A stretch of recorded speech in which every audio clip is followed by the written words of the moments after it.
Hola a todas las personas que nos ven en este canal. Vamos a darle continuación a la lectura de este libro de Zecharia Sitchin, La guerra de los dioses y los hombres. Ellos, los Anakim de la Biblia, los Elohim, los Anunnaki de Sumeria, llegaron del planeta Nibiru y le enseñaron a los terrestres a hacer lo mismo que ellos hacían en su planeta, las guerras por territorios, por poder, métodos de guerra, injusticias en la guerra, deshumanidad en la guerra, todo por la ambición de robar territorios de otros, tener el poder, concentrar el poder. Les enseñaron a inventar casos de guerra, casus belli, o sea, motivos para hacerle la guerra a quien no te estaba haciendo la guerra. Métodos que se siguen utilizando hasta el día de hoy, sobre todo se han venido usando en la historia terrestre por los imperios, por los reyes, y que continúa hasta el día de hoy, robando, pues guerras para robar. Hay un militar norteamericano ya fallecido que era muy famoso, que él denunciaba la guerra. Esa guerra, Estados Unidos de sus 200 y tantos años tiene más de 80% haciéndole guerra a otros países. Nadie ha ido a hacerle guerra a ellos. Ellos van a otros países a mandar bombas y a matar gente. Y no han ido a la justicia. Por eso se sienten que pueden hacer lo que quieren. Pero acusan a los otros de violencia, de falta de respeto a los derechos humanos, que no son democráticos, todo porque es la política de la mentira, de la hipocresía. Ahora es el tema de la guerra contra Rusia. Ya encontraron, porque ellos cuando no tienen enemigos los inventan porque necesitan la guerra. ¿Quiénes? El complejo militar armamentístico para poder vender armas. Si hay paz, no hay negocio con las armas.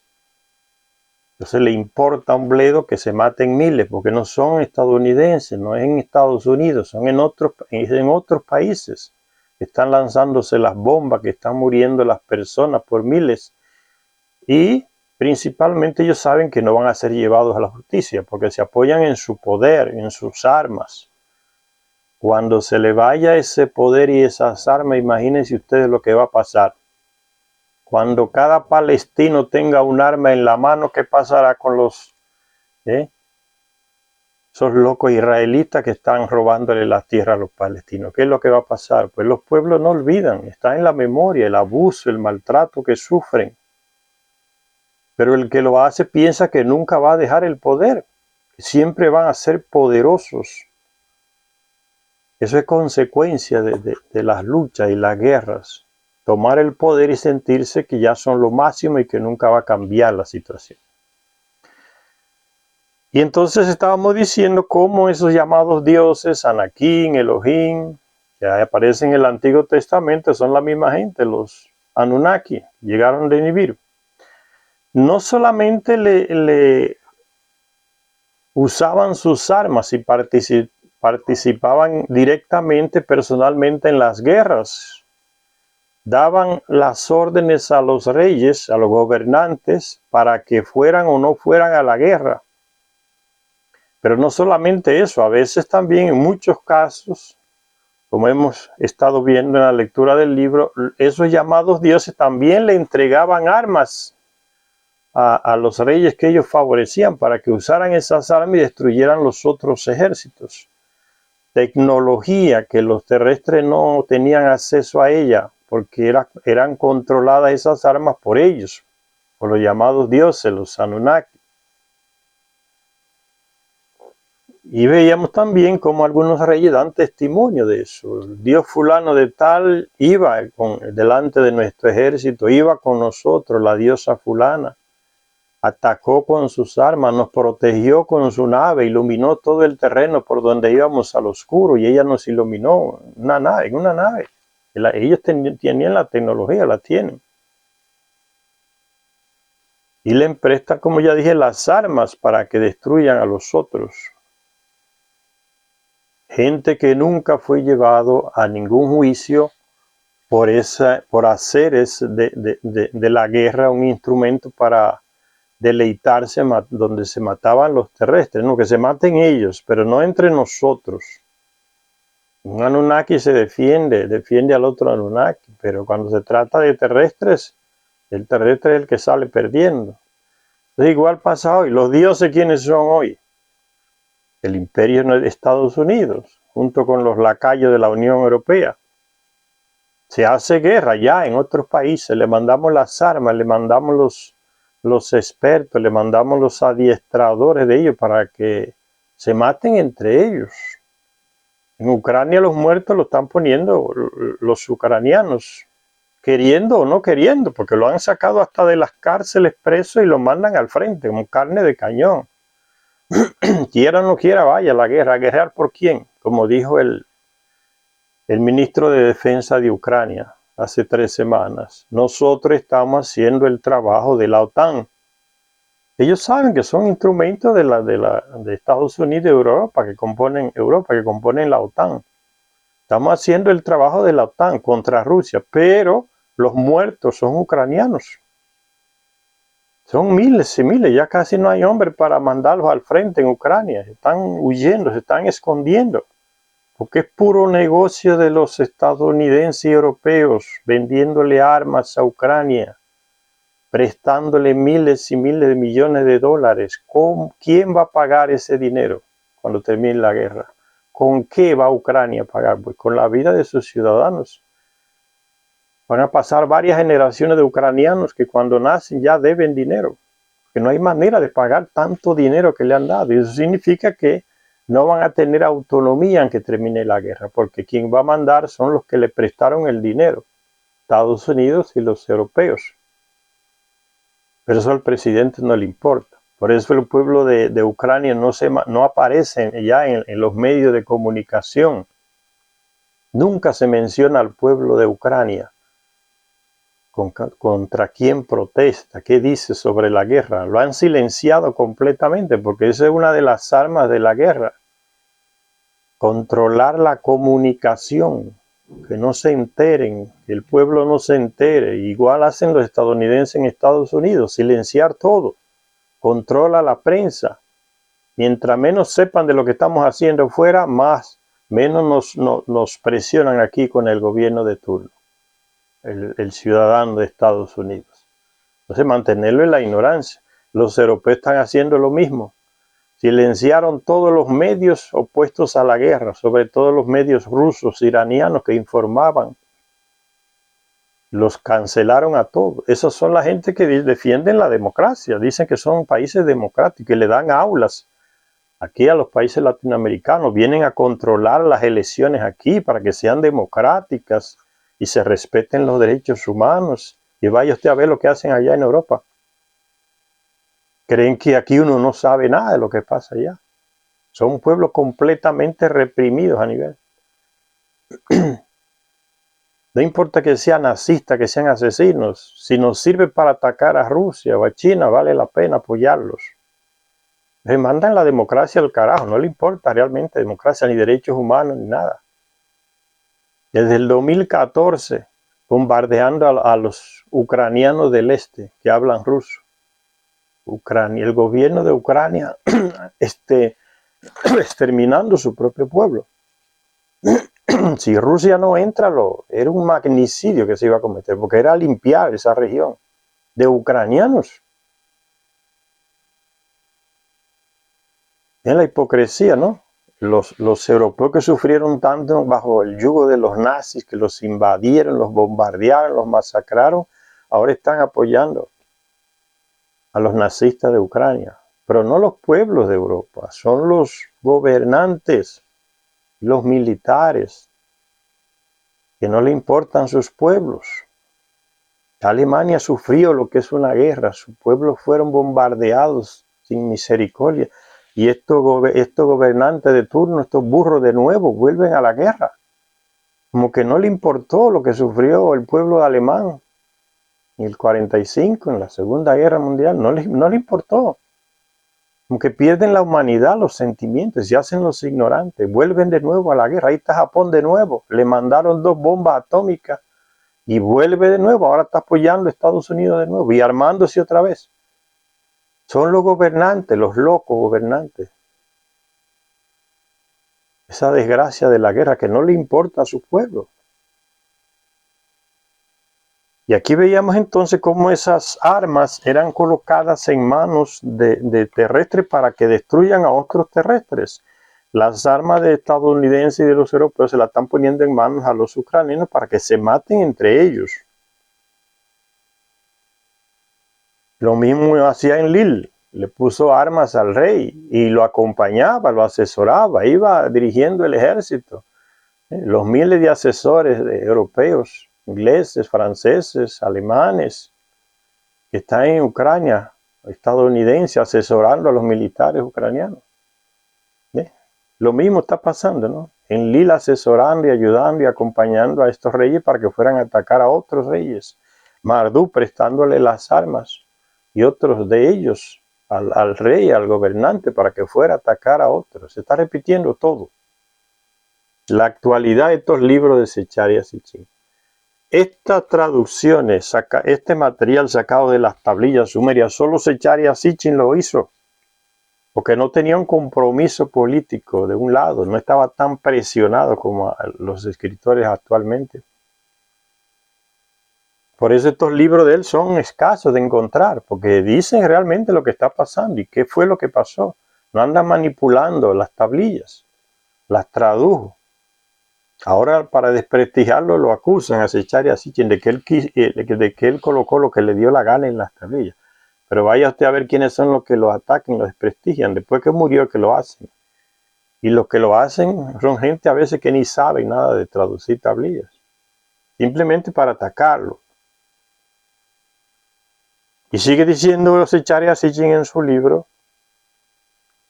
después que el rey Hammurabi, ahí en Mesopotamia, se escribía que Marduk y Enlil le ayudaron con armas para vencer a sus enemigos, conquistar más territorios, derrotar a otros reyes. Y dice Secharia Sitchin, pero no pasó mucho tiempo antes de que Babilonia tuviera que compartir su poder con un nuevo rival en el norte. Apareció otra vez. La historia de los imperios es la misma, ¿no? Uno crecen, suben a un punto máximo y comienzan a decaer, porque al mismo tiempo otros van subiendo. Otros pueblos, otras naciones con economías poderosas, con ejércitos poderosos y van desplazando a los que estaban. Esa es la historia que se ha venido repitiendo desde que los Anunnaki le enseñaron a los terrestres a guerrear.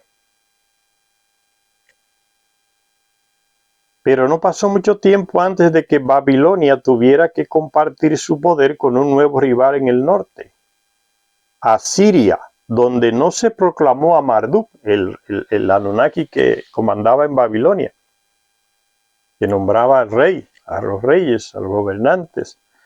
En Asiria no se le adoraba a él como si fuera Dios, no se le tenía como el Dios del reino allá, a Marduk, sino que se tenía como Dios a un Anunnaki barbado, o sea, con barbas, llamado Asur, el que todo lo ve. En algunas ilustraciones antiguas aparece Asur dentro de una nave. De arriba es fácil verlo todo, controlarlo todo. Con la tecnología que ellos tienen, uno no se puede ni imaginar lo que ellos eran capaces de hacer. Entonces ese Asur apoyaba al rey de Babilonia, era un Anunnaki, contra otro Anunnaki, Marduk, que tenía su reino en Babilonia. Mientras Babilonia se metía con los países del sur y del este, los asirios en el norte extendieron sus dominios hacia el norte y hacia el oeste, hasta el país del Líbano, a orillas del Gran Mar. ¿Cuál es el Líbano? ¿Cuál es el mar que queda al lado del Líbano? El mar Mediterráneo, por eso es el Gran Mar. Se le decía el Gran Mar, hoy se le llama el mar Mediterráneo. El país del Líbano a orillas del Gran Mar. Eran países que estaban en los dominios de los dioses Ninurta y Adad. Esos países ya tenían dueño, porque los Anunnakis repartieron todo el territorio entre ellos. Y en sus territorios nombraban a sus lacayos, que eran los reyes que les servían. Ellos le daban las órdenes a los reyes. Hubieron reyes que se rebelaron contra los mismos Anunnaki, contra los dioses, que no le hacían caso a los mandatos que le daban, a las órdenes. Y le fue mal. Entonces era Anunnaki con Anunnaki, quien ponía los brazos y los cuerpos para ser muertos, masacrados, eran los terrestres. ¿Sí? Marduk ahora contra Ninurta y Adad, que apoyaban a la nueva potencia que surgía en el norte llamada Asiria, con su dios o Anunnaki llamado Asur.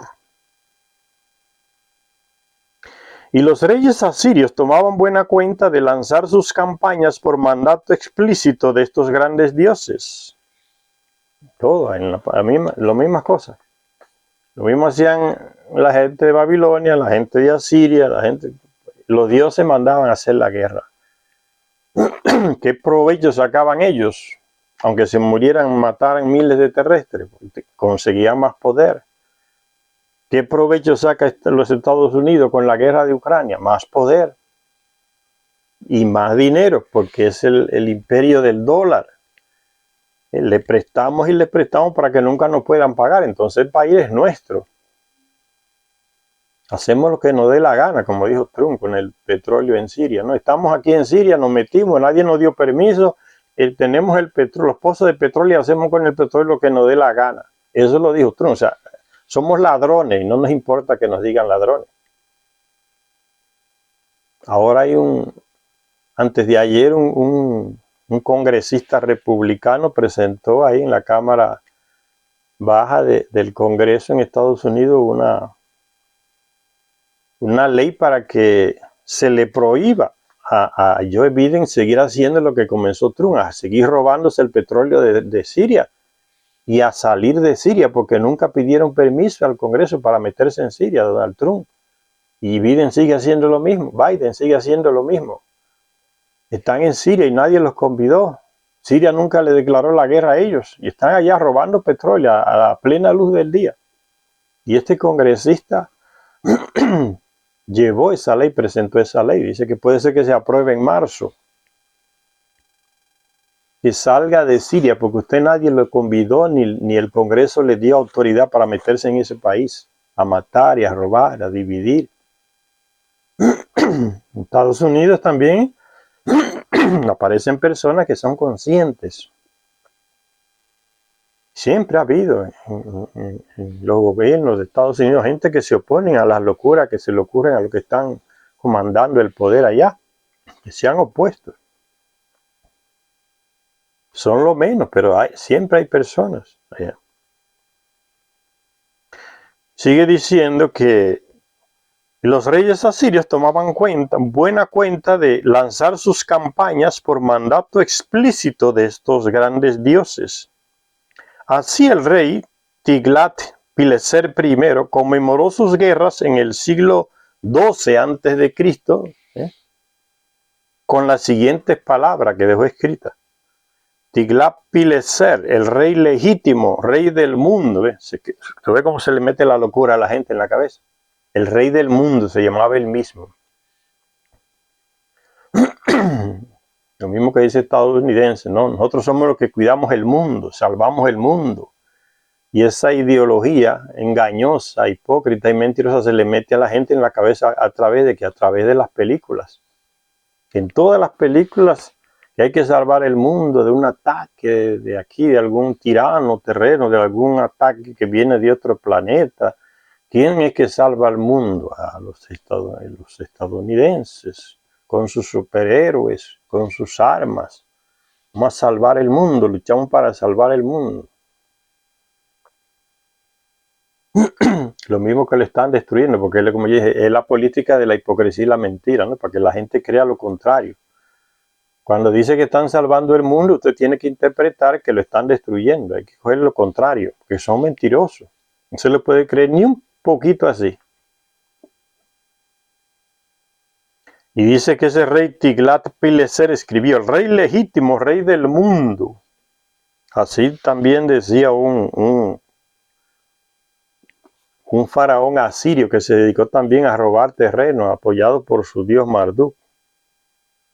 Y ese mismo se puso, yo soy el conquistador del mundo. Que era el mundo que ellos conocían, esas regiones ahí. Es lo ridículo que son.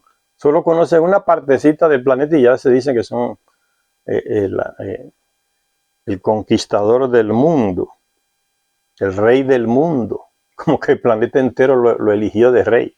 La cosa más absurda, ¿no? El poder enloquece a los que son un poco inteligentes y a los que son idiotas los vuelve peores.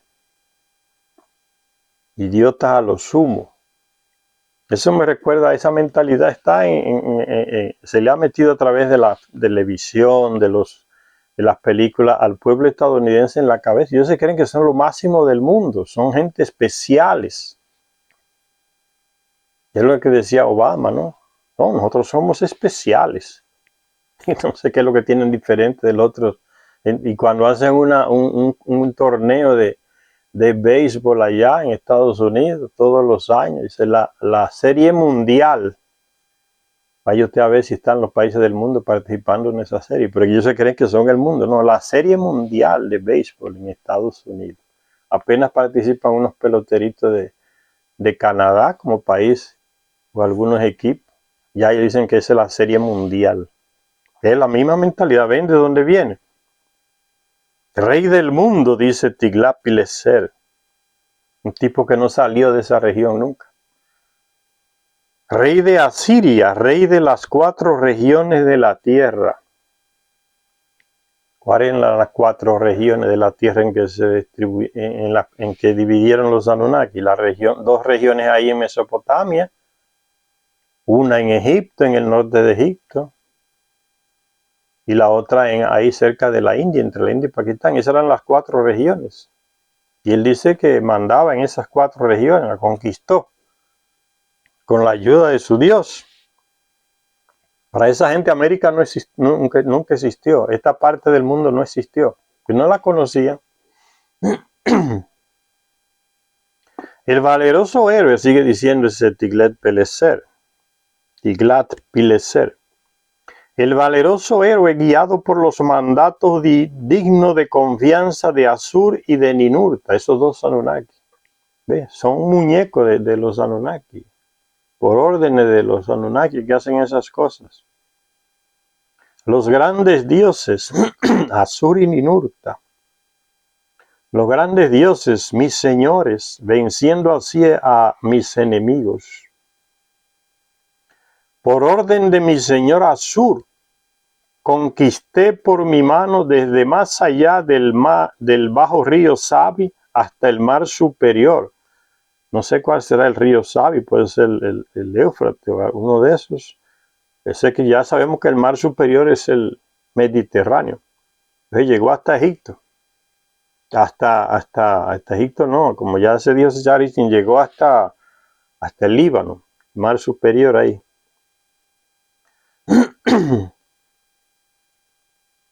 Del bajo río Sabi hasta el mar superior, que está en el oeste.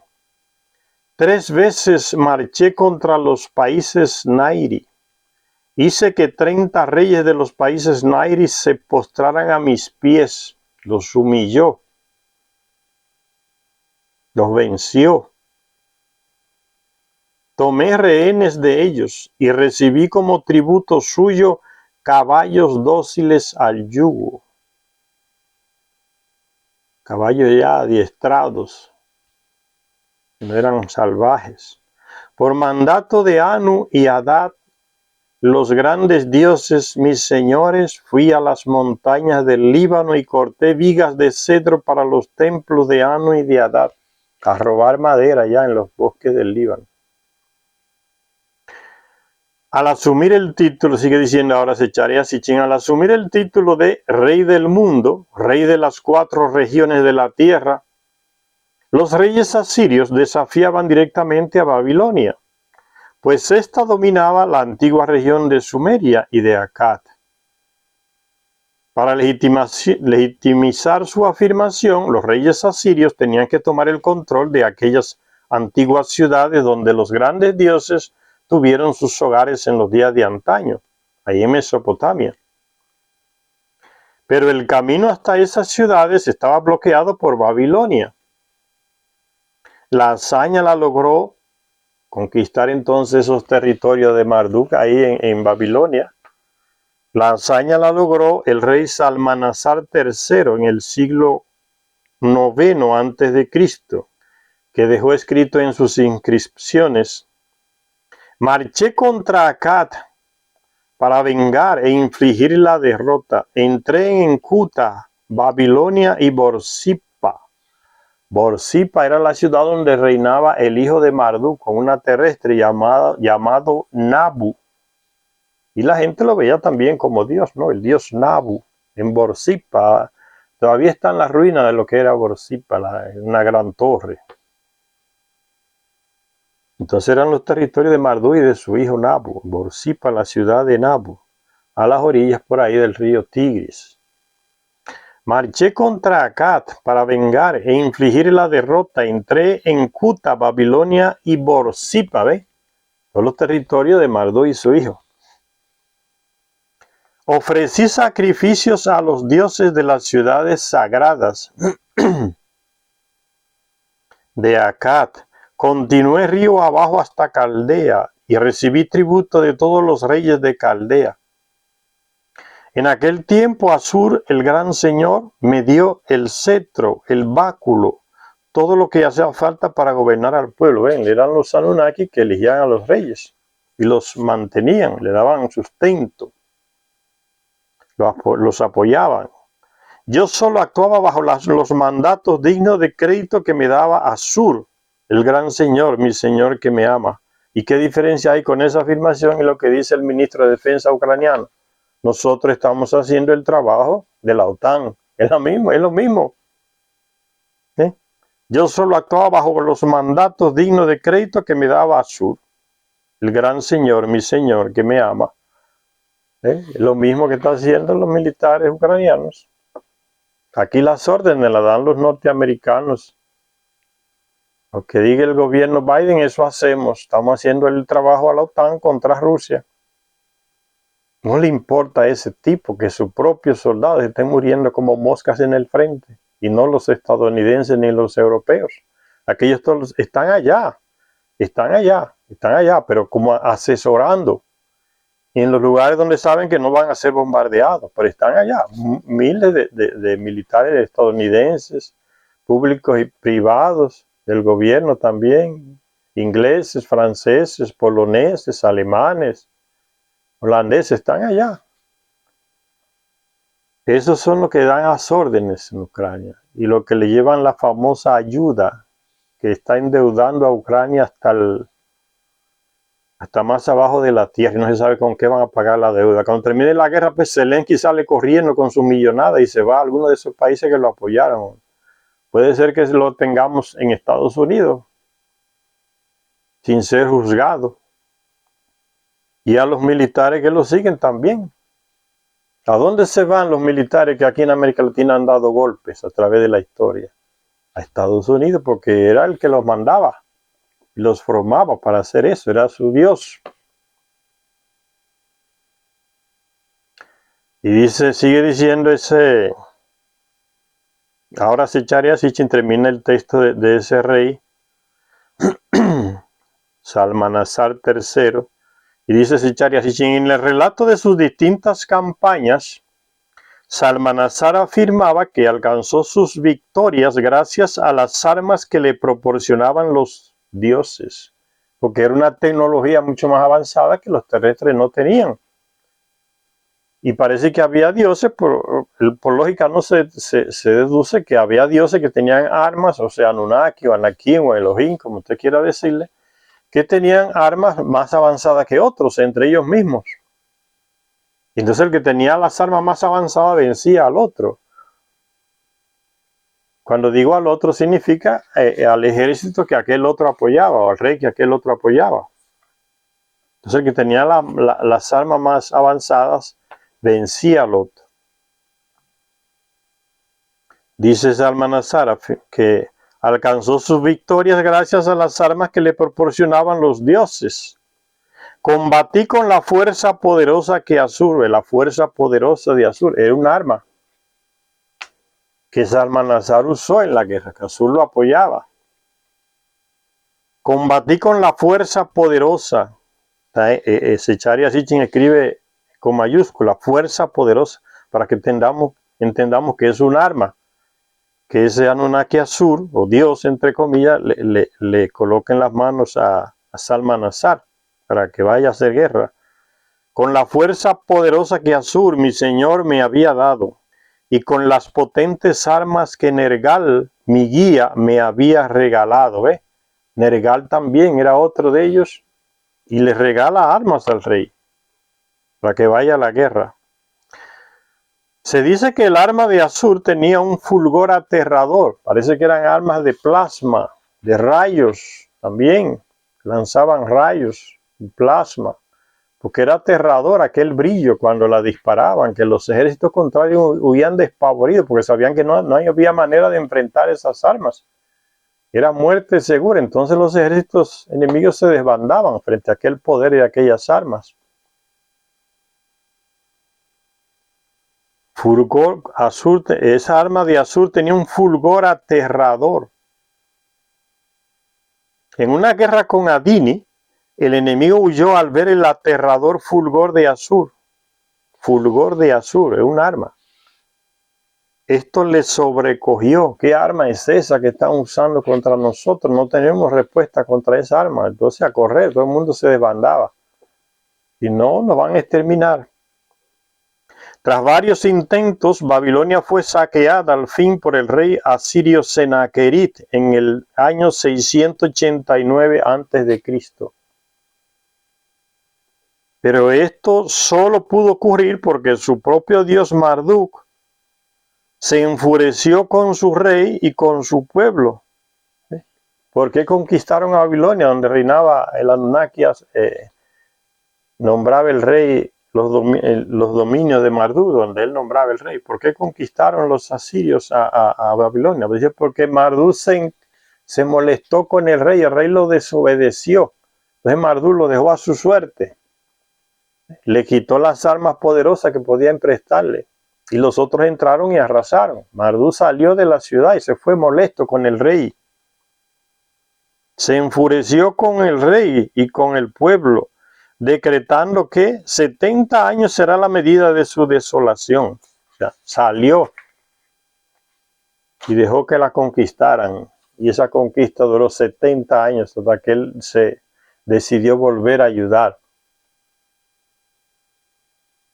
Y es lo mismo, estos 70 años, es lo mismo que decretara posteriormente el Dios de Israel, el tal Yahvé, que también era un guerrero de ellos, un Anunnaki, un Anakim, un Elohim, era el Dios de Israel.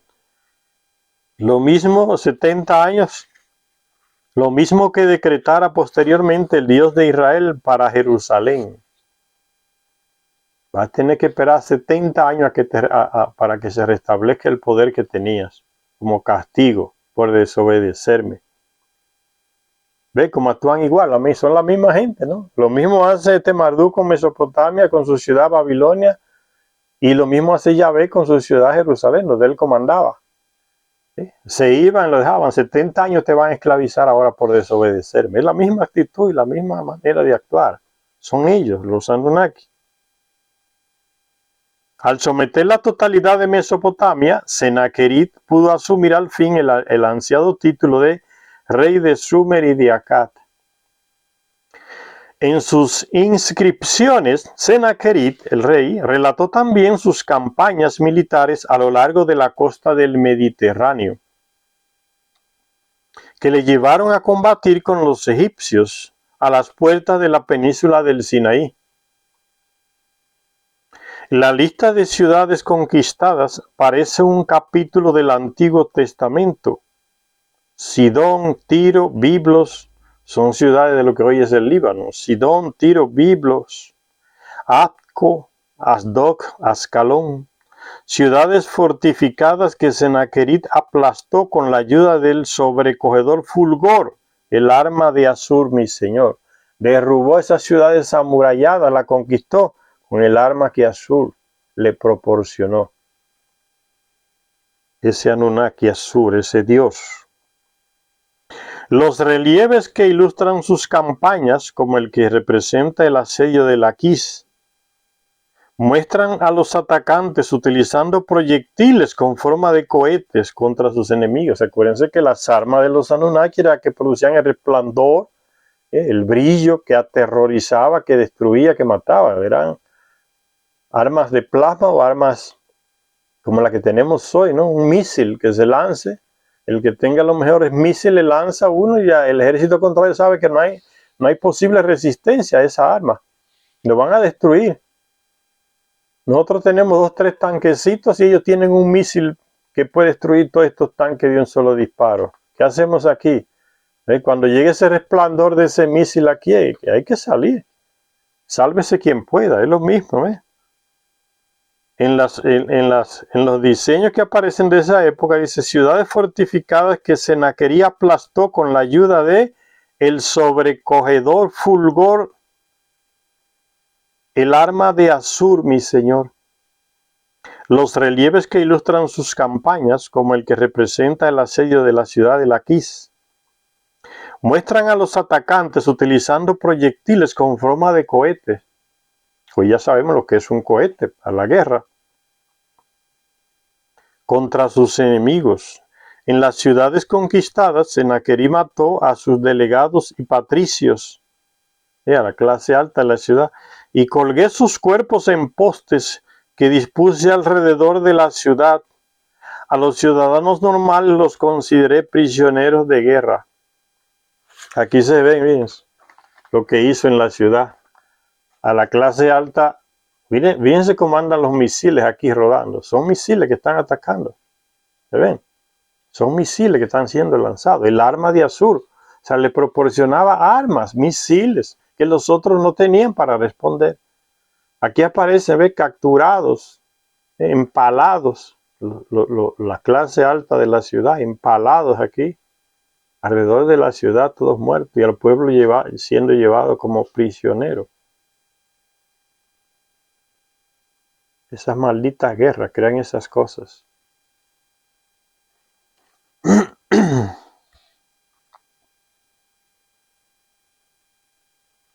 Imagínense una ciudad defendiéndose con flechas y arcos y a otra lanzándole misiles. No había manera de asegurar la victoria así. Entonces aquí están, llevados prisioneros, saliendo de la ciudad prisioneros y empalados en lanzas alrededor de la ciudad de esa gente. Desnudos y empalados ahí. Y sigue diciendo entonces que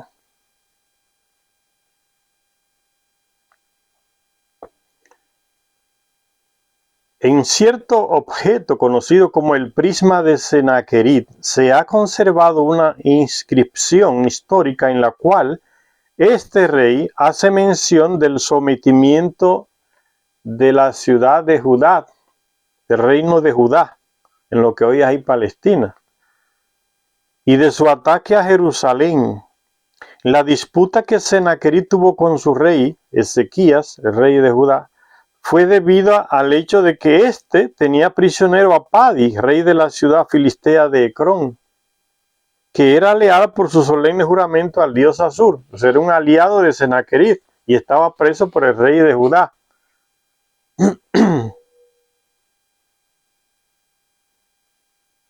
Sennacherib escribió: al igual que hice con Ezequías, rey de Judá, que no se sometió a mi yugo, puse sitio a 46 de sus ciudades fortificadas y fuertes amurallados, así como a incontables poblaciones de los alrededores. Al mismo tiempo, Ezequías hice prisionero en Jerusalén, capturó al rey Ezequías. Su residencia real, entró al palacio, el mismo rey lo capturó allá. Como a un pájaro en una jaula lo rodeé de terraplenes. Las ciudades que había saqueado las separé de su país y se las entregué a Mitini, rey de Asdod, a Padi, rey de Cron, el que estaba preso allá, y Silibel, rey de Gaza, reduciendo así el reino de Ezequías. El sitio de Jerusalén ofrece varios detalles significativos. No hubo un motivo directo, sino indirecto, que estuviera retenido allí contra su voluntad el leal rey de Ecrón, el rey Adi, que estaba allá. Ese fue el motivo que el rey Sennacherib encontró, dice, porque el rey Adi estaba preso en Jerusalén, el rey Ezequías. Y sí, entonces dice Zecharia Sitchin, el sitio de Jerusalén ofrece varios detalles significativos. No hubo un motivo directo, sino indirecto.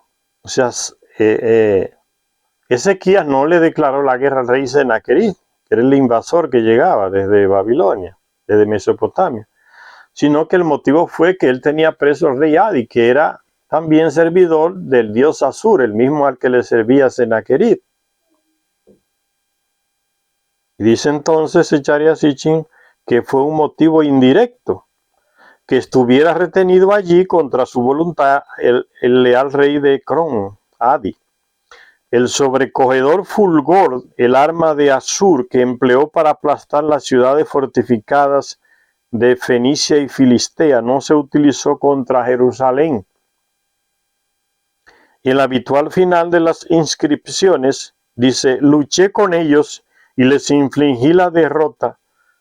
No aparece en el caso de Jerusalén. Aparece esa frase en el caso de otras ciudades. Luché con ellos con el arma que me dio, me prestó mi Dios, Asur. Dice que en el caso de la conquista de Jerusalén, el rey no usó esta arma. Y dice que no mató y masacró como hizo en las ciudades anteriores, ¿no? Que mató a los principales de la ciudad y al pueblo lo llevó como prisionero. Dice que Sennacherib extrañamente no hizo esto con Jerusalén. Dice, luché con ellos y les infligí la derrota. Esa frase no aparece en el caso de Jerusalén en la boca de Sennacherib. Sennacherib se limitó a reducir el tamaño de Judea, entregando las regiones periféricas a los reyes vecinos. Además, la habitual afirmación de que un país o una ciudad fueran atacados siguiendo las órdenes dignas de crédito del dios Asur, también están ausentes en el caso de Jerusalén. Y las afirmaciones están ausentes. Ahora, que lo hizo, no lo hizo, a eso Zecharia Sitchin no lo puede informar. Y uno se pregunta, dice Zecharia Sitchin, si esto querrá decir que el ataque a la ciudad fue un ataque no autorizado a la ciudad de Jerusalén. Un capricho, no sería un capricho de Sennacherib, que no un deseo de su Dios. O sea que parece que los dioses, como en otras ciudades, no lo enviaron a atacar a Jerusalén, sino que fue un capricho del rey Sennacherib, que no fue un deseo de sus dioses, Asur y los otros, Ninurta. Esta intrigante posibilidad, dice Zecharia Sitchin, se convierte en una convincente probabilidad cuando leemos la otra parte de la historia, la que nos llega a través del Antiguo Testamento, donde se narran los mismos hechos que Sennacherib escribe. Mientras Sennacherib pasaba por alto su fracaso en conquistar Jerusalén, el relato que aparece en el segundo libro de los Reyes, capítulo 18, hasta el capítulo 19, nos ofrece la historia al completo de esta situación que menciona Sennacherib, parcialmente. Por la crónica bíblica nos enteramos de que en el 14º año del rey Ezequías, Sennacherib, rey de Asiria, cayó sobre todas las ciudades amuralladas de Judá y las conquistó. Es un texto ahora del Antiguo Testamento, de la Biblia. Entonces envió a 2 de sus generales con un gran ejército hacia Jerusalén, la capital. Pero en vez de asaltar la ciudad, el general asirio Rabi Shaked entabló un intercambio verbal con los dirigentes de la ciudad de Jerusalén. Una conversación que insistió en mantener en el idioma hebreo de la ciudad de Jerusalén, para que toda la población se enterara de lo que estaban hablando. ¿Qué es lo que tenía que decir que el populacho tuviera que saber? El texto bíblico lo deja claro. Las conversaciones tenían que ver con la cuestión de si la invasión asiria de Judea estaba autorizada por el Señor Yahvé o no. Y Rabshakeh, el general de Sennacherib, dice, díganle a Ezequías que así dice el gran rey Sennacherib, rey de Asiria. ¿Qué confianza es esa en la que te fías? O sea, ¿por qué pones tu confianza en ese Dios Yahvé y no en Asur? Si me dicen, nosotros confiamos en Yahvé nuestro Dios, eso es Sennacherib, el general de Sennacherib, hablándole en hebreo a la gente que está sitiada en Jerusalén, la capital de Judea, y le habla en hebreo para que todo el pueblo escuche, tras de la muralla. ¿Qué confianza es esa en la que te fías? Le dice el general Rabshakeh a Ezequías, el rey de Jerusalén. Si me dicen, nosotros confiamos en Yahvé nuestro Dios, entonces, ¿es que he venido contra este lugar para destruirlo sin Yahvé? O sea, yo hubiese venido aquí sin la autorización de ese Dios de ustedes que se llama Yahvé. Ahí que era poderoso también. Y dice el general, Yahvé me dijo, ¿ve? Él no es israelita, no es de Judea. Pero él dice que ese Yahvé, que se confía a Ezequiel, el rey de Jerusalén, le dijo también a él, Yahvé me dijo, sube contra esa tierra y destrúyela. Lo mismo que hizo Marduk con la ciudad de Babilonia. Se molestó con el rey y autorizó a los otros ejércitos de otros dioses, de Asur, de Ninurta, entren y destruyanla. 70 años que quede destruida como castigo por desobedecerme al rey de Babilonia. Y lo mismo hace el tal Yahvé. Le dice a este Sennacherib, sube contra Jerusalén y destrúyela. Ellos están confiando en Jerusalén y Yahvé, que lo va a proteger, que lo va a defender, porque es su Dios. Y el general le dice, ¿y quién te dijo a ti que yo estoy aquí si no es por las órdenes de ese Yahvé que ustedes dicen que confían? ¿Ves cómo los dioses traicionan también a sus ciudades cuando no hacen lo que le mandan? Y lo mismo está pasando hoy, señores. Ya hace mucho que se dijo, Estados Unidos no tiene amigos. Van a dejar a Ucrania sola, al gobierno solo, y van a irse a su casa cuando ya no le convenga el negocio. Que se los lleve quien los trajo a los ucranianos, o presidente, a quien sea, no nos importa, ya. El negocio ahí no nos conviene, nos vamos.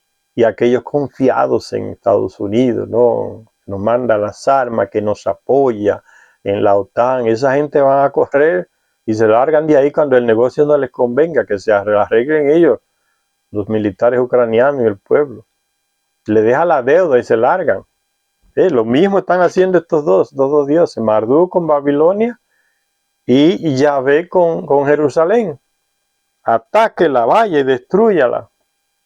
¿Qué nos importa? Como dijeron el mes pasado unos contratistas estadounidenses que están en Ucrania, lucrándose con la venta de las armas. ¿Qué nos importa a nosotros Ucrania, su presidente, su gente? Nos importa nuestro negocio. Cuando ya no nos den, nos volvemos para Estados Unidos, para Europa. Así claro lo dijo, no nos importa, que se mueran miles, son ellos. Por estar obedeciendo a los dioses de la guerra, pensando que los van a proteger. Ya los rusos se lo han dicho, los chinos se lo han dicho a los ucranianos. Estados Unidos no tiene amigos. Y cuando se va a Estados Unidos, se retira Estados Unidos, la OTAN se retira porque son muñecos de Estados Unidos, los europeos. Se van atrás de su Dios, como dijo un ruso. Es que Europa es el 51 estado de Estados Unidos, no tienen independencia, hacen lo que le diga Estados Unidos. Cuando Estados Unidos diga nos vamos, este negocio no nos conviene, Los europeos se van atrás como corderitos, no tienen nada que hacer tampoco. Lo mismo que hace Marduk con Babilonia y Yahvé con Jerusalén. Y esta gente entonces engañado pensando, no, que nos apoya nuestro Dios, que nos va a defender, como que eso va a ser para siempre. Yahvé me dijo, dice el general de Sennacherib, sube contra Jerusalén y destrúyela. ¿Ve? Y lo de Jerusalén pensando que Yahvé lo va a defender. Cuanto más rogaban los ministros del rey Ezequías en Jerusalén, de pie ante las murallas de la ciudad, que Rabshakeh dejara de decir esas falsedades en hebreo, porque todo el pueblo estaba escuchando y entendiendo qué era lo que pasaba. Ven, escondiendo la información al pueblo, como hacen los presidentes de Europa, de Estados Unidos. Le están escondiendo la información al pueblo, no quieren que el pueblo se entere. Zelensky en Ucrania ya silenció todos los canales de televisión, los periódicos contrarios a la guerra contra Rusia. Todos los silenció. A los opositores políticos también, a su partido, todos los desautorizó y muchos se fueron corriendo a esconderse en Rusia y otros están presos ahí en Ucrania. No tiene oposición, lo silenció a todos, para que el pueblo no se entere de una visión distinta. Lo mismo está haciendo esta gente de Jerusalén, los mandamás en Jerusalén. ¿Por qué hablas en hebreo? Para que todo el pueblo entienda. No hables así, habla en otro idioma que no te entendemos y el pueblo no. O sea, no quieren que el pueblo se entere. Para que el pueblo no los presione. Dice, cuanto más rogaban los ministros del rey Ezequías, de pie, los ministros del rey Ezequías, o sea, la clase gobernante con el rey. Mientras más rogaban los ministros del rey Ezequías de pie ante las murallas de la ciudad para que el general asirio Rabshakeh dejara de decir esas falsedades en hebreo y que las expresara en arameo, que la gente entendía, que por entonces era el idioma de la diplomacia, más se acercaba Rabshakeh, el general asirio, a las murallas para gritar sus palabras en hebreo, con el fin de que todos pudieran escucharlo y entender lo que estaba diciendo. Ven cómo viene ya de lejos, Señor, el control de los medios de comunicación para que la gente no se entere. Lo mismo hacía Estados Unidos con la guerra de Vietnam. Controlaba los medios de comunicación en Estados Unidos para que no hablaran de eso. A los periodistas que hablaban de eso los perseguían, muchos los mataban. Por eso Nixon no quería que se hablara de Vietnam. Que los periódicos grandes de Estados Unidos no dijeran y la televisión presentaran las cantidades de soldados que llegaban envueltos en la bandera estadounidense de Vietnam a Estados Unidos, en las bolsas negras. No querían que el pueblo supiese eso. O sea, es la misma política que hacen esto de Jerusalén, y rey Ezequías y su gente. No hable así, que el pueblo se va a enterar de lo que está pasando. Eso no nos conviene. Y el asirio que sabe de eso, de esa hipocresía contra el pueblo, esconderle la noticia al pueblo, más hablaba con más fuerza para que el pueblo entendiera lo que estaba pasando. Dice, mientras más reclamaban aquello de Jerusalén para que el general Rabshakeh dejara de hablar en arameo y en hebreo, y que el pueblo se enteraba, más cerca llegaba el general asirio a las murallas para gritar sus palabras en hebreo con el fin de que todos pudieran oírlo y entenderlo. No tardó en emplear un lenguaje más duro con los emisarios de Ezequías para acabar degradando al mismo rey. Y al final, exaltado por su propia oratoria, Rabshakeh, el general asirio, abandonó el reclamo de tener el permiso de Yahvé para atacar Jerusalén y se puso a subestimar al mismísimo Dios. Entonces este general se llenó de engreimiento, como hicieron muchos reyes, contra el propio Anunnaki, en este caso contra el tal Yahvé. Esa era la perdición. Cuando a Ezequías se le relató la blasfemia de este general, desgarró sus vestiduras y se cubrió de sayal y se fue a la casa de Yahvé, o sea, al templo del Dios Yahvé, el Anunnaki. Y envió recado al profeta Isaías diciendo, este es un día de angustia, reprobación y blasfemia. Que el general lo estaba desmoralizando lo que estaban, a los soldados y al pueblo que estaba detrás de la muralla, lo estaba desmoralizando, diciendo, no es que el Dios de ustedes fue que me dio permiso. Y lo estaba diciendo en el idioma que la gente entendía, la gente de la ciudad de Jerusalén. Entonces eso era un escándalo. ¿Cómo es posible? Eso desmoraliza la capacidad de lucha del ejército de Jerusalén y del pueblo para defenderse. Pues si Yahvé que nos está mandando a que nos castiguen, no nos queda nada para defendernos. Estamos perdidos. Entonces es un desánimo completo.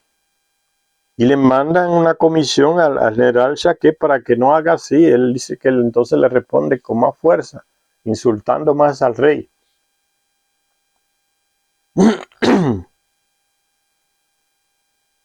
Y entonces el general dice que cuando fue a aquella comisión a pedirle que dejara de hablar así, que eso no le convenía a ellos, a los dirigentes de Jerusalén y al pueblo, lo estaba desmoralizando. Dice entonces que el general se sintió ya vencedor y comenzó a insultar también a mismo Yahvé.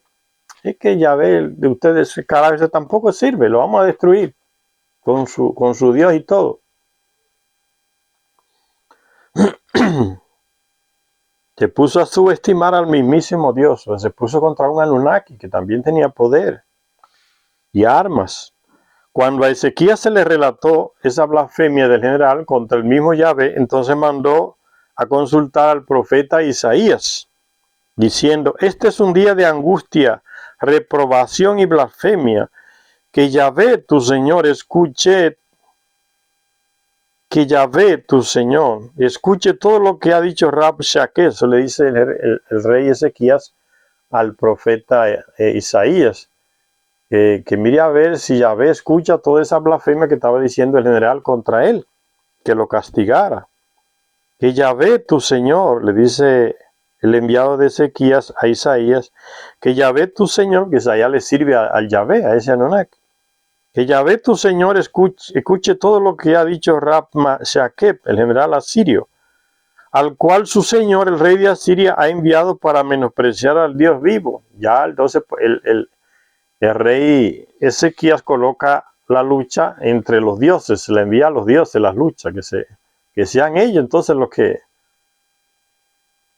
se ataquen.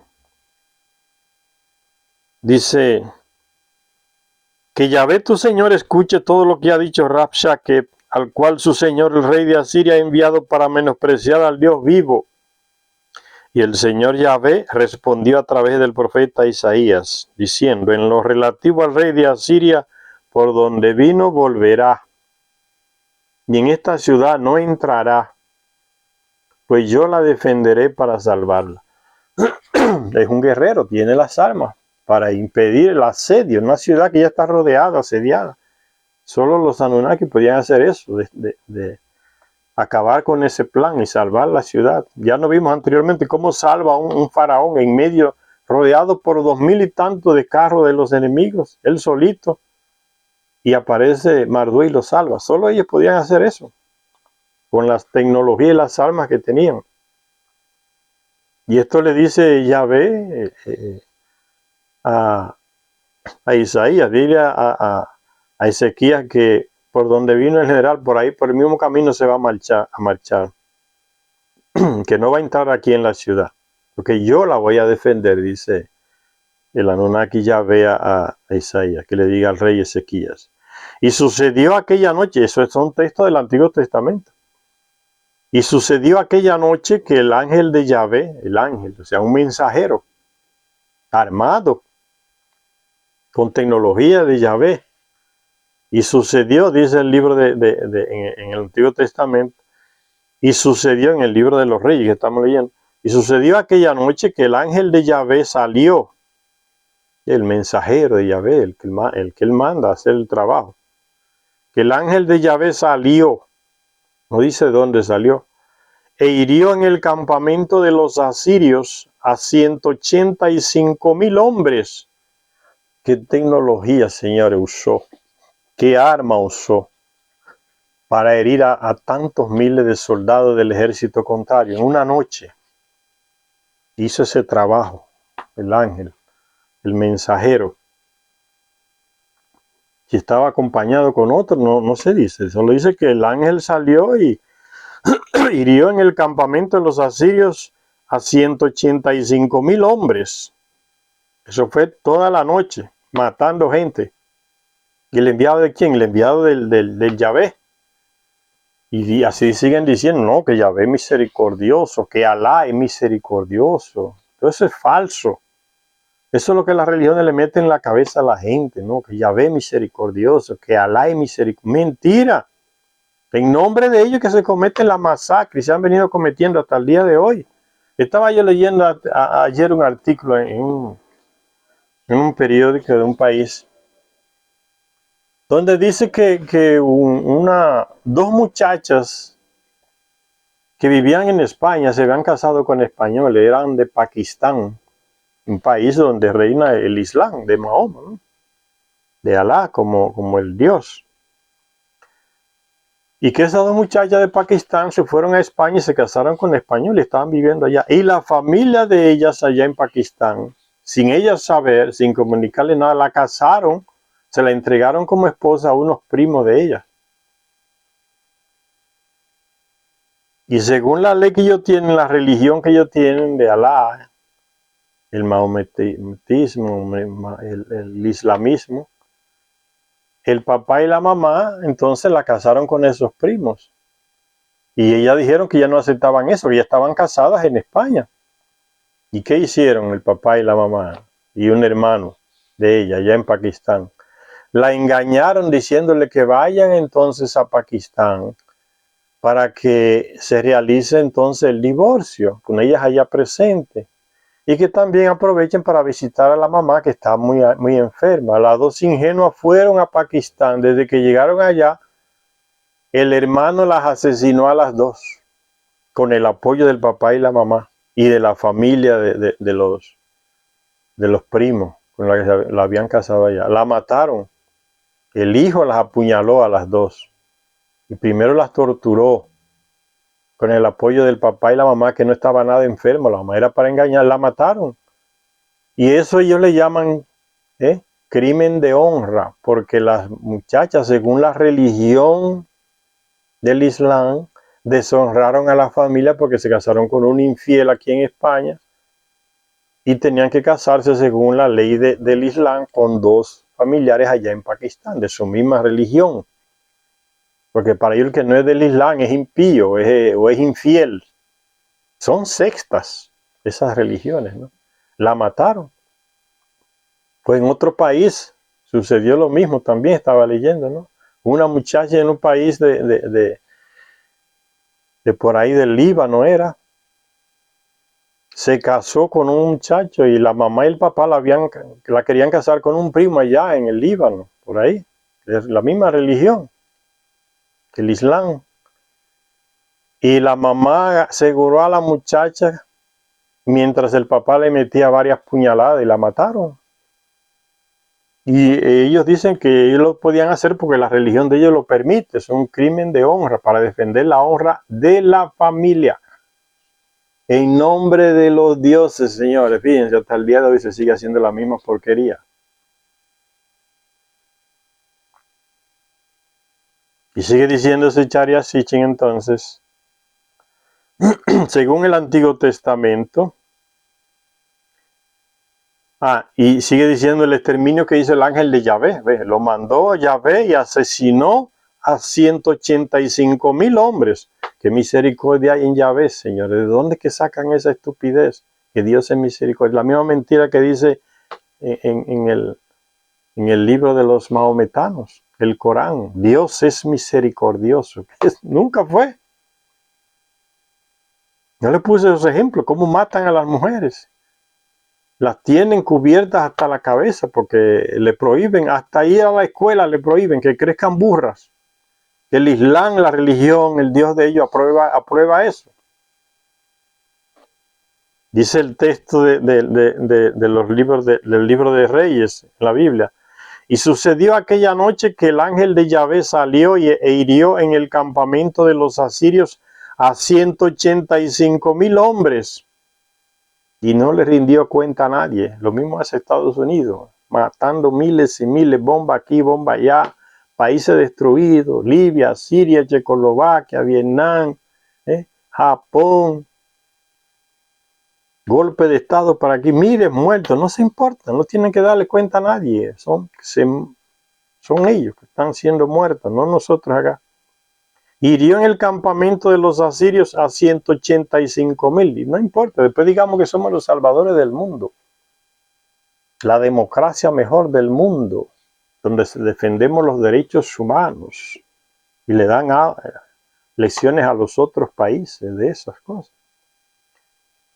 Mató a 185,000 hombres, y he aquí que al amanecer no había más que cadáveres en el campamento del general asirio. Y así Senaquerí, el rey de Asiria, partió y regresando se quedó en Nínive. Entonces sí, ahí termina el texto del Antiguo Testamento. Dice Sicharias, según el Antiguo Testamento, después de que Senaquerí volviera a Nínive, sucedió que mientras estaba postrado en el templo de su dios Nisroch, ese era otro Anunnaki, ¿ven? Como aparecen los nombres de ellos en textos, tablillas y también en la Biblia. Senaquerí volvió a Nínive y sucedió que mientras estaba postrado en el templo de su dios Nisroch, Adranmelech y Sarester, sus hijos, lo mataron a espada y escaparon a otro país, al país de Ararat, por ahí por donde se fueron corriendo desde Asiria para allá, por lo que hoy es Turquía, se fueron huyendo al territorio de otro rey para que los amparara. Su propio hijo lo mataron a espada en el templo mientras estaba adorando a su dios Nisroch, alguna estatua de ese Anunnaki. Y a Saradón, hijo de rey Senaquerí, o sea, su otro hijo que no participó en el asesinato, a Saradón, su hijo, reinó en su lugar. Las crónicas asirias confirman el acerto bíblico. Ciertamente Senaquerí fue asesinado y su hijo más pequeño, Asaradón, subió al trono después que él. O sea, las tablillas, los textos babilónicos también dicen lo mismo que el texto bíblico del Antiguo Testamento. En una inscripción de Asaradón, que heredó el reinado de su padre asesinado Senaquerí, en una inscripción de Asaradón, conocida como el Prisma B, se describen los acontecimientos con mayor detalle. Por mandato de los grandes dioses, Senaquerí había proclamado públicamente a su hijo pequeño como el sucesor y dejado de lado a los otros dos que lo mataron.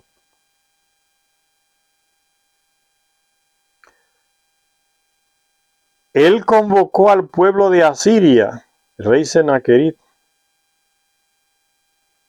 y Senaquerí había proclamado públicamente a su hijo pequeño como su sucesor en el reino. Él convocó al pueblo de Asiria, jóvenes y viejos, e hizo que mis hermanos, los descendientes varones de mi padre, prestaran juramento solemne en presencia de los dioses de Asiria, con el fin de asegurar mi sucesión entre los diferentes hijos. Entonces el rey Senaquerí los llamó a todos, hizo que les juraran fidelidad al más pequeño, que iba a ser el sucesor del reino, en el reino, iba a heredar el reino. Entonces eso creó la envidia, la rabia de los otros hermanos, y dice que entonces estos dos lo mataron, dos hijos del mismo rey, que era una lucha por el poder, ven.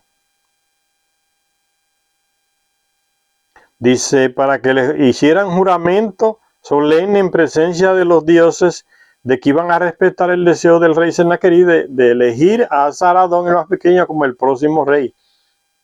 Los llamó para que juraran ante los dioses, como uno hace hoy, no, por Dios que sí, no se puede, la palabra humana La palabra humana, señores, es una cuerda muy frágil para asegurar la seriedad y la verdad de lo que se dice. La palabra humana es muy frágil, una cuerda muy frágil. Y cada día es peor. Son poca gente que tienen la palabra como un valor, que cuando dan su palabra es como un documento legal que están dando. La mayoría no es así. Dice una cosa ahora y después dice, no, yo no dije eso. Y ahí acabó, no se comprometió con nada, es mentiroso, es mentiroso. Entonces juran por Dios, no importa. Por Dios que yo no hice eso, por Dios que sí. Después dice, no, a mí no me importa lo que yo dije, ahora estoy diciendo otra cosa, pero acabó. Señores, esa política también es del imperio de Estados Unidos. Dicen una cosa hoy y mañana dicen otra. No le vamos a enviar misiles de largo alcance a los ucranianos porque pueden bombardear el territorio de Rusia. Ya lo están aprobando. No tienen palabra, es pura mentira. No se le puede creer ni un tantito así a esa, porque es una política de Estado, mentir. La misma formación que le dan a los militares, a los policiales que ellos forman alrededor del mundo. Le meten eso esa ideología en la cabeza, ¿no? Mienta. Si la cosa está fea, mienta hasta el final. No importa. No importa que usted lo manden a poner la mano encima a la Biblia. O sea, jure por Dios. No, hágalo, no importa. Después miéntale a todo el mundo. No se importa. Es lo mismo de esta gente, mira. El rey Sennacherib pensando que los hijos le iban a respetar porque estaban jurando por el Dios de ellos. Juraron, sí, pero después hicieron lo contrario. Lo mismo sucede al día de hoy. ¿Ve cómo estos libros son tan actuales, señores? Él hizo que todos juraran un juramento solemne. Juro que vamos a respetar tu voluntad frente a Dios. Respetamos la voluntad tuya de que Él sea el sucesor. Que nada. Dice, hizo que mis hermanos, eso lo dice a Saradón, el que heredó el reinado, llamó a todos los hermanos y frente a Dios, al templo, dice, en presencia de los dioses de Asiria, prestaran juramento solemne en presencia de los dioses de Asiria. Sería que estaban presentes ellos ahí, los Anunnaki. Y los hijos le juraron, porque los Anunnaki era que designaban también el futuro rey. Y dice aquí que sí, dice bien. Hizo que mis hermanos, los descendientes varones de mi padre, prestaran juramento solemne en presencia de los dioses de Asiria, con el fin de asegurar mi sucesión, de que respetaran la decisión de mi padre. Más tarde los hermanos romperían su juramento al matar a Sennacherib e intentar matar a Saradón también. Intentaron matar al hijo menor, el heredero también, para ellos quedarse con el poder, con el trono. Pero los dioses, dice, ¿qué pasó? Que no pudieron matar a Saradón. Dice, pero los dioses lo alejaron de ellos y me llevaron a un lugar oculto, preservándome para la realeza. ¿Ve? Los dioses estaban ahí, en persona, eso que le llaman de dioses. Son los Anunnaki, los Anakim, los Elohim, estaban ahí. Y los hermanos jurando delante de ellos. Jurábamos respetar la decisión de mi padre, nuestro padre Sennacherib, delante de los llamados dioses. Después hicieron lo contrario, ¿no? Lo vamos a mataron al papá y van a matar al heredero, hermano más pequeño. Dice que los dioses se lo llevaron rápido de ahí, lo escondieron en un lugar oculto, dice, me llevaron a un lugar oculto, preservándome para la realeza. Lo escondieron para que cuando llegara el tiempo conveniente, entonces él pudiera reinar, y así sucedió. Si ellos estaban ahí, los llamados dioses, tomando el juramento a los hermanos, ellos no importó. Bien, como lo mismo de hoy, señores, que juro por Dios, juramos, decimos que no vamos a mandar misiles, que no vamos a hacer tal cosa. ¿Qué importa? Ya no le hacen caso ni a Dios ni a nadie. Son sus intereses que están buscando. Así hay mucha gente ingenua, ¿no? Que llega uno a venderle un carro viejo, todo hecho un desastre por debajo, y el que lo está vendiendo es un evangélico de esas iglesias, ¿no? Y el otro le dice, ese carro está bueno, tú eres serio. Y el otro responde, oh, pero yo soy evangélico. O sea, como que eso es garantía de algo, de seriedad, de cumplimiento de la palabra. Y la gente se deja engañar. No, porque es mejor comprarlo a aquel porque él es evangélico. Eso nunca ha sido garantía de nada, señores, es de una religión. Es que sinvergüenza es sinvergüenza.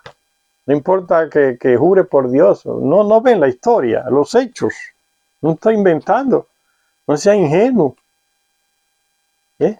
No, deja a tu hijo con el padre allá, porque él es el padre, una persona seria. Lo puede violar. No es por miles que están apareciendo los casos de sacerdotes violando niños. ¿Y tú crees que porque él es sacerdote, él va a respetar? Es que sinvergüenza es sinvergüenza, no importa de qué religión sea, señor. No sean ingenuos. Hay que quitarle la ropa, como yo digo, quítele la ropa. No importa que sea el presidente, el juez, el abogado, el obispo, el sacerdote, el pastor, el militar. Quítele la ropa, va a ver que es un hombre y una mujer igual que usted, que puede tener los mismos defectos y los mismos valores que usted. Es un ser humano normal, no se deje engañar por la apariencia, por la ropa. ¿Qué importa que sea evangélico? ¿Qué importa que sea católico? ¿Qué importa que sea padre? ¿Qué importa que sea obispo? ¿Qué importa que sea general con esa ropa? Médico con esa ropa, abogado. Puede ser un sinvergüenza igual que los otros. No es la ropa lo que hace al monje, dice el refrán. Los indígenas sabían eso. Hay un indígena en República Dominicana que en el tiempo de la colonia, llamado Enriquillo, fue el primer indígena que se sublevó en América Latina. Mucha gente ni sabe eso. Y Santo Domingo fue la entrada de los españoles para conquistar toda América Latina. Enriquillo se llamaba. Conocía la malicia de los españoles. Se crió con ellos un tiempo. Y se rebeló y se fue a la montaña. No lo pudieron vencer los españoles. 14 años les aguantó las arremetidas de los militares españoles. Hasta que el rey de España tuvo que mandar una comisión a que negociaran la paz con ellos, porque no había manera de vencerlo. Fueron a las montañas, el guerrillero invencible, Enriquillo. Enriquillo era el nombre que le pusieron los españoles cuando lo bautizaron, Enrique. Entonces le decían Enriquillo, diminutivo. El nombre indígena de él era otro. ¿Y qué hicieron los militares españoles? Lo mismo que sigue haciendo hoy. Le mandaron un sacerdote para que lo amansara, hablarle de Dios, de la religión, de los deseos y lo que Dios quiere y lo que no quiere, con aquella ropa de monje. ¿Y qué hizo Enriquillo? Lo desnudó y se lo envió desnudo, de vuelta. Suerte que no lo mató, se lo mandó desnudo, diciéndole, a mí usted no me engaña con esa estupidez de porque tenga esa ropa, es diferente a ustedes. Es la misma mierda. Pero eso yo les digo, desnuden a la gente, señores. No importa el título que tenga, la ropa que tenga, desnúdelo. Es un cagón igual que usted, no se deje engañar. No, porque yo soy evangélico. ¿Y eso qué? No, porque yo soy doctor. ¿Y eso qué? Porque soy abogado, porque soy presidente, porque soy militar, porque soy doctor. Puede ser un ladrón, estuprador, violador, o tener cosas buenas como cualquier persona. O sea, es un ser humano, desnúdelo. No se deje engañar por la apariencia de las personas, de las ropas, señores. Aprendamos esa sabiduría, esa estupidez y esa ingenuidad de mucha gente. No, es evangélico, él no, como que ya eso es garantía de que no va a hacer nada equivocado. Y se crean esos esquemas mentales, hay gente que sigue creciendo y va creciendo y dejan que sucedan las desgracias por esa mentalidad ingenua que mucha gente tiene, se descuida. No, yo soy doctor. No, porque la gente en el interior, no, porque fue el doctor que dijo, el profesor fue que lo mandó. Y entonces ya tiene que ser. Eso es garantía de que sea bueno, positivo, lo que se va a hacer, no. Son personas igual que los otros, desnúdelo. Puede tener los defectos y las cosas, y las virtudes que tiene cualquier ser humano. No se deje engañar. Hey, llegó fulano de tal, oye, qué cosa. Si tienen son una gente como misterioso, porque si tienen una ropa extraña, pues eso es la ropa. Es la ropa nada más, que la mandaron a hacer ante uno que fabrica ropa, digamos tal ropa de tal manera, y se la pusieron, y ya usted haya que eso es un misterio. porque tiene una ropa de esa extraña. Eso es ropa, quítale la ropa, va a ver que es la misma cosa que usted. No sea bobo, ingenuo. Sea más experto, más vivo.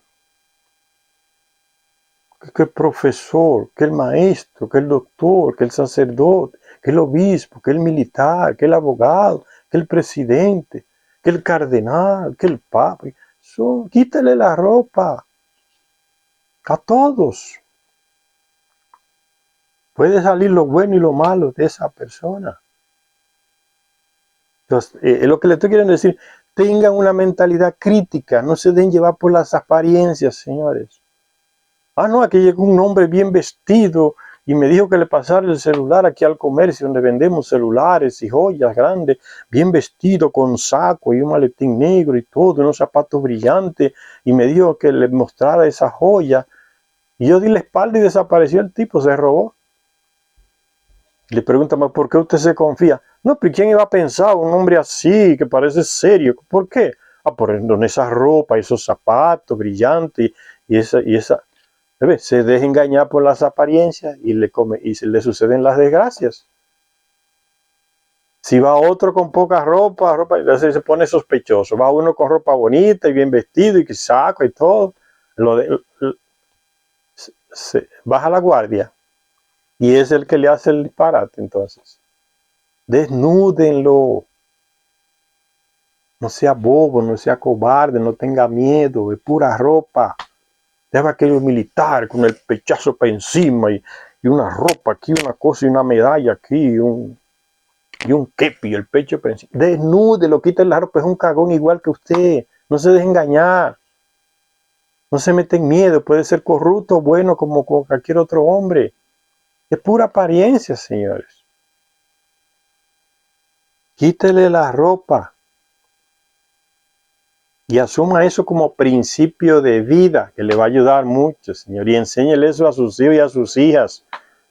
No se dejen llevar, no juzguen por apariencia. No es el hábito, la ropa, el que crea el monje. Un refrán ya antiguo. Es lo mismo que le está diciendo. Quítele la ropa, no se deje engañar por las apariencias. No juzgue por las apariencias. Y entonces vamos a terminar aquí ya diciendo lo que escribió Zecharia Sitchin en una inscripción. Dice entonces que Azaradón llamó que el rey, su padre Senaquerí, llamó a todos sus hermanos delante de los dioses que estaban presentes. Y ellos lo estaban viendo físicamente a los dioses, estaban ahí como testimonio del juramento de los hermanos. Ven, los dioses son personas normales, estaban ahí. Y en presencia de ellos, los hermanos de Azaradón, que era el menor, juraron respetar la voluntad del rey Senaquerí, su padre, para que eligieran a Azaradón como su propio sucesor. Y está bien, lo aceptamos. Y los dioses están aquí de testigos. Solo fue salir de ahí y rompieron el compromiso. Mataron al papá y van a matar al hermano también, a Azaradón. ¿Quién salvó a Azaradón? Dice que los dioses lo agarraron y salieron corriendo con él, lo escondieron. Lo salvaron. Y después, cuando los hermanos huyeron, lo colocaron en el reino y siguió él reinando, en lugar de su padre asesinado. Y estas cosas uno la lee y se da cuenta, pero entonces los dioses, ¿qué? No se dejen engañar, señores, son personas, simplemente que son de otro planeta, tienen una tecnología millones de años más enfrente de nosotros, más avanzados. Conocimiento más avanzado, ciencia más avanzada, entonces, pero son personas. Entonces eso de Dios, póngalo entre comillas, que nunca lo fueron. Entonces dice que lo llevaron a un lugar oculto a Azaradón, preservándole la vida y preservándolo para la realeza, como así sucedió. Después de un periodo de confusión, dice Zecharia Sitchin, Azaradón recibió un mandato digno de crédito de los dioses y le dijeron los dioses, ve, no te demores, marcharemos contigo. La deidad que fue delegada para acompañar a Azaradón fue una mujer, una guerrera Anunnaki, Inanna, Ishtar. La deidad que fue delegada para acompañar a Azaradón fue Ishtar. lo mandaran para la guerra, vete, ahora te lo mandamos, ve a guerrear ahora, tú vas a triunfar y ella va a ir contigo. Inanna, la diosa Ishtar, una de ellos. Vamos a dejarlo por aquí, señores, y en la próxima lectura continuamos con esta lectura tan actual de Secharia Sitchin, la guerra de los dioses y los hombres. Gracias a todas y a todos los que nos ven en este canal.